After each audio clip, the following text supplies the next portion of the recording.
Hey everyone, it is Saturday the 20th. I am just obviously in super bum mode. Um, like a child dress. It's just comfortable. I'm not doing anything tonight. Anyways, let's see. So I wanted to talk about,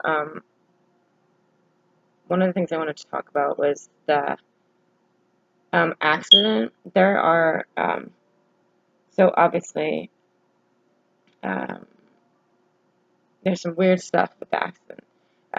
One of the things that I remember um, is that right before the car hit me, it was coming it was coming at me, right? And I remember hearing the tires screeching and the car turning more. It was coming at me at an angle, and then it kind of turned at me directly. So that startled me. And then also the sound of the tires screeching, the acceleration, the person driving accelerated right before him, and so I was literally face to face when she changed direction and accelerated. I was like head to head, face to face with the people driving the car. So I have that image kind of etched in my mind because, um, in that moment, for some reason, I remember my body telling myself I'm terrified. Like, I'm not going to remember the pain of this. I'm not going to remember. I don't know how this all happened. It happened in like a blink of an eye, but my instant reaction was to tell myself, remember this moment, you're terrified. Um, and I guess I knew that I was going to remember the pain. I guess I thought I was going to survive. That's a whole other conversation, how I knew that. But yeah, I wasn't going to remember the pain or the sounds or anything like that, but I remember telling myself, just be scared. Like you're terrified. You know that. And the car hit me, it hit the windshield, and was inverted upside down into the air because of the momentum of it. They calculated a 25 to 30 mile per hour car. So I was inverted in the air and then landed on concrete. The crazy part, and then when I landed on concrete, I also do remember that image. It was when I remember laying, and my memory of this is inverted because I've actually compared this part of the story to what actually happened, which went through Mohan's account of what happened. So I remember laying, and Mohan was here, when actually in reality he was on this side. But in my memory, he was here, and there were lights over here in the ambulance and everything. And I remember the curb. Anyways, I remember asking him why is there water in my mouth, and he didn't respond, or I don't remember him responding, because I kept like being on the ground, and there was blood in my mouth, but I thought it was water, and I was like spitting it out. I was just confused, disoriented. I do remember those things. So those two things I drew out um, so that I could have the memory. So try to see if I can show you this. So one of the things that I've done in my condo is I set up this little prayer area, and so I have sandalwood oil on my nose, my face for healing. Anyway, this are two receipts that were in my wallet before I got hit, and there's, usually people frame their first dollar bill when they have business. I just framed these, I think it's $10 that were in there. And so I framed that. That was in my wallet when the accident happened. And I actually have to think where the other images, I haven't framed that one yet, but this, I drew it on January 1st. Anyways, there you go. I'm just trying to get that flash out, or that lighting out. Anyways, this I drew on the 29th, obviously. It was the image that I remember, the car being facing this way, and then when it accelerated and the tires screeched, it came actually head on. But I do remember two people in there. So I wrote before the hit. I titled that before the hit, and that's just something that I have put up in the entrance of my condo. You can see to remember. There's a lot of things in here that I have to remember. I don't want to forget. Even as time goes on, I don't want it to be jaded or for pity or anything. It's just for me it's a reminder of what I've been through. This has been a crazy, crazy experience. So there's that. Those two images. Let's see. I do remember also when I was in the ER waiting for I remember when they put me in the MRI machine. That's the machine that scans, I believe, or CAT scan. I think it's the MRI machine. It's like a semicircle, and like in the movies, you lay down and it's a full body scan. And I remember being put into that machine, and that I do remember thinking to myself, God, I think I passed out from pain because it was claustrophobic too. And then you're in there, and they were assessing me for, I don't know, an hour or what seemed like an eternity. And I actually don't know how long it was. So, anyways, I do remember that, and I passed out from the pain. I remember them trying to move me from the um,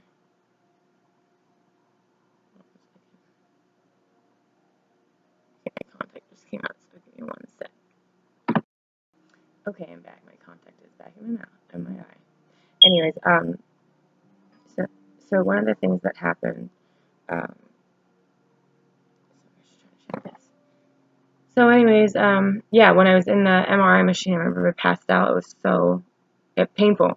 I just remember being transferred from the stretcher onto the metal table. I think it was in preparation for the surgery. So this happened on a Sunday morning, right? And on Sundays, doctors and all the necessary team to like be a part of my surgeries was not there. So I didn't have surgery on Sunday. Actually, I had surgery. I believe it was the next day and the next day. So, anyways, I remember they were moving me from the stretcher onto the table, and every time they moved me, it would hurt because if you keep in mind, like my pelvis is broken in 5 spots. My arm is just shot. My elbow, all this is the ligaments and tendons are torn off. My arm is just pudding. And then my leg, my right tibia is broken, my leg's fractured, or the bone's fractured. And then my C7 is fractured, which is common for getting hit. When people get hit by cars, that's a common fracture. And then my ribs are broken. So I literally can't, like, anyone trying to move me was not pleasant. And so I do remember those images and being like, oh my God, this hurts so much. And then I remember waiting to go into the ER. So I guess it was the next day. And there was like a man screaming, or I don't know. I've never been in the ER, never been in the hospital. So it's really hard for me to like. I'm not sure what's common and what's not, but it definitely did freak me out when the man was screaming while we're all waiting to go into the ER, and there's just like I don't even know how many people were in there. But I do remember this man screaming. I remember thinking, "Holy crap! Like I'm about to like this is scary. I don't want to wait in anticipation with this guy screaming to go into surgery." So, anyways, while I was waiting, um, I was delirious. I think they had me attached to like a morphine drip so I could like, or they had attached me to something so I could like, manually click when I felt that I needed more medicine. I am not really a medicine person, so I don't think I was like, like clicking too much. But anyways, yeah, I remember that at the hospital waiting for the ER, and it was cold in there. It was so cold in there. I remember that. Also, it's a little bit of a funny story about the accident, or about that, is that when we were waiting for the people to operate on me, there was actually a wristband that I put on to my hand, or they put on to keep track of stuff they'd done, and the wristband said Juliet, and obviously my name's not Juliet. And I, for the movies, I was, Jane Doe, I get that, but anyways, I got fixated on this wristband that had a name that wasn't mine. And so right when the team like went out of the room, I was able to, I think, convince my sister to find scissors to help me cut off the wristband because I was so hyper focused on it. I think this is what happened. I haven't actually confirmed this story, but I do remember she gave me the scissors, or I convinced her enough, which is interesting because she's usually a very solid person. She's not going to cut off a wristband. But I made her give it to me, the scissors to me, and I cut it. And then when the doctors and everyone came in, and they're trying to get me ready and stuff, no one could find my wristband. So everyone was freaking out, and there's like a lot of testing associated with like any medical stuff that has happened so far was associated with my bracelet. And they can't find my bracelet, so now they don't know exactly what's been done. It's like delayed. Everyone's stressing out. They're freaking out, actually. And I got to a point where I was just like, gosh, this is so much drama. In my medicated mind, there's so much drama. I was just kind of like, okay, fine. I might as well just tell them what happened. Like, I cut it off because my name's not Juliet. And so, I don't want to get my sister in trouble, so I just said I did, which I did. So then, the attention shifted to actually like, okay, the medicated victim cut the band off, or cut the thing off. So it's just funny memory that I have. These are things I don't want to forget, so I write and I make sure that I, have things, I'm visual, so that I have things that I can visibly see daily to remind me of what has happened and what I went through. So, those are just some cool memories from the accident. Another thing was that, like, my whole life I've gotten visions of things, and I've been kind of accurate. I guess people could call it psychic. I don't like to talk about it too much. But I have things that happen consistently, or I get premonitions or gut feelings or whatever. And about 2 years ago, I did get a feeling that something happened, and I had gotten an image of me getting hit by a car, but surviving. So, there were never any life or threatening injuries with what happened. I did break my pelvis, dislocated my left toe. My right tibia was broken, my C7 and my neck was fractured. I broke ribs, broken rib punctured my lung. I had a head concussion. Ligaments and tendons were torn off of my elbow. My nose was smashed. My chin was split. My teeth were in the middle of my mouth. That's one of the things I do remember feeling when I was on the ground after she hit me. That my teeth were in the middle, or like one tooth was in the middle of my mouth, on the bridge of my mouth. And I was like, that really surprised me, because that's not, you can't just write something like that off. Like, that is obviously, if there's that in the middle of your mouth, something serious has happened. So all I could think of is I don't know why, in my head I got this image of Sloth from the Goonies, and I was like, oh my god, I don't know what happened. Something serious, it's serious enough that there's a tooth in my mouth. Craziness. So anyway, it's just some things that I remember from the accident, because people ask me. They're shocked, when I talk about having been conscious. But when you're conscious, your body goes into a state of shock. Like, I got hit by a moving vehicle with my face, and then I landed on concrete, So I was, like, swollen, and there was road rash on me, which is just black marks from the ground. Apparently there was, like, my hair and blood in the windshield, and, like, when the detectives had, they collected all that stuff, like, all the way from the underwear I was wearing to the dress. He came and dropped off the chain that I was wearing, and, like, my jewelry and the purse. And it's,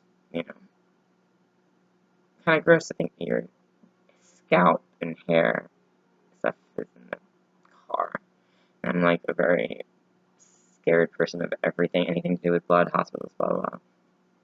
It makes me uncomfortable. I'm not used to it. I've never broken anything in my life. Anyways, that's another thing I wanted to add, is that part of my ability to recover, not just that I had support. But when it comes down to something like this, honestly, it comes down to who you are as a person, how strong you are as a person, because this can break you. No matter how much people are there to help you, or talk to you, or financially take care of you, it does not. It's a lessened stressor on you, but it's definitely not the reason why you do well in recovery, or it's definitely not the center strength of everything. That definitely comes from internal.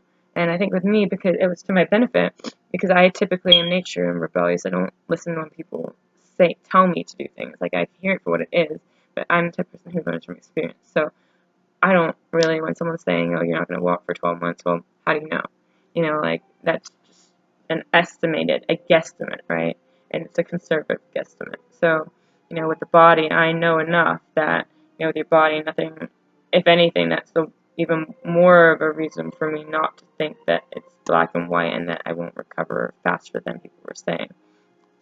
So one of the things I think I remember is, like, I didn't want anyone telling me how long it would take me to recover or any of that stuff. And I also didn't want mirror. I never looked in a mirror at my face or anything like that. I saw pictures, but I didn't after, but I didn't look at it during my recovery. And then also the first thing that I had, or that I asked to have done, was um, for my family to print out a picture of me at 9:30. I took a picture because we had gone out that night. I think around 9:30, I went to Mohan's house and we were taking pictures. So I have a couple pictures before I went out that night. So that's the image I wanted to see. So I had them print it and frame it and put it in my room. So now I was able to just, that's all I could see. It's just the normal me. So I think that helped with my mental mindset and going through all this stuff. And I was exhausted from working. To me, it was just, you're on medication, so you're not really feeling the pain. You know that you're just stuck there. But I kind of didn't really have any stressors. I mean, my dogs, people were looking after my dogs. My job was, alerted. Like, I remember I was tutoring, supposed to tutor that Wednesday. Not tutor, I was mentoring abused and homeless kids. So I was supposed to create a lesson plan. And I remember it in the forefront of my mind thinking, Mom, Dad, you gotta, or I think I told them, you gotta alert Rachel, Rebecca, sorry, to alert Rebecca, that I can't do my lesson plan. Like I wasn't concerned about being in the hospital. I was just concerned. I just was like, it was a nice little break. So I was kind of optimistic. I mean, I think there were moments where I just like had a freaking moment, but, and like the process has been long, but I guess overall in general, the attitude and the integrity that my core foundation is of being a fighter. So no matter what I've been through, no matter what people said, or no matter how hard it was, and there have been times where, when something like this happens, the family dynamic changes. It just gets, people act out of character, it just gets crazy. And you're the one suffering, but you see people around you just suffering too. So it's like, it's just, it's a lot. So anyways, that's all I wanted to talk about for today. I'm actually just relaxing. I'm so tired today. So hopefully everybody has a good night. Stay safe. I'll talk to you later.